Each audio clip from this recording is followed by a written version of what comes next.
Well, it was a big night for frontrunners Hillary Clinton and Donald Trump, each cementing their status as the candidate to beat in each of their parties. But how did they win? Here to examine some of the Fox exit polls, we've got Michael Maslansky. He's a partner at Maslansky and Associates. Michael, good morning to you. Good morning, Steve. All right, let's talk a little bit about this. Over the last month or so, we've been talking about how decisive the late deciders were. The people who waited until the last minute, sometimes wait until they're actually in the booth to figure out who to go for.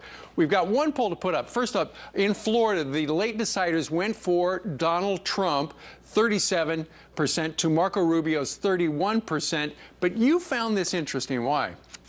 Well, so if you look at the overall results in Florida, he won by 19 points. Yet among late deciders, he only won by 6.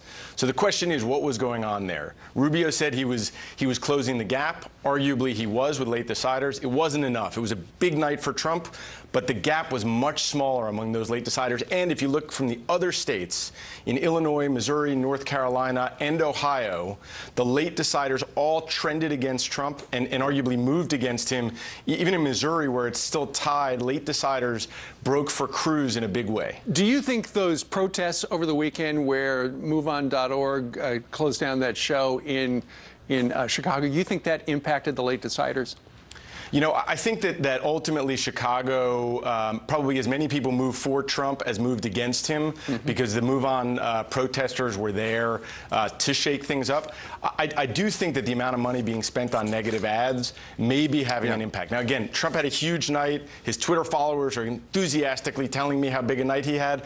But at the end of the day, the margins were shrinking closer to the election, and that may mean something for the next round of voting. Okay, something else was asked at the exit polls by the pollsters of Republican voters. If Trump and Clinton are the two choices, would you go third party? 44% said yes, they'd go third party in Ohio, about the same for Illinois and Missouri, and close to it in North Carolina.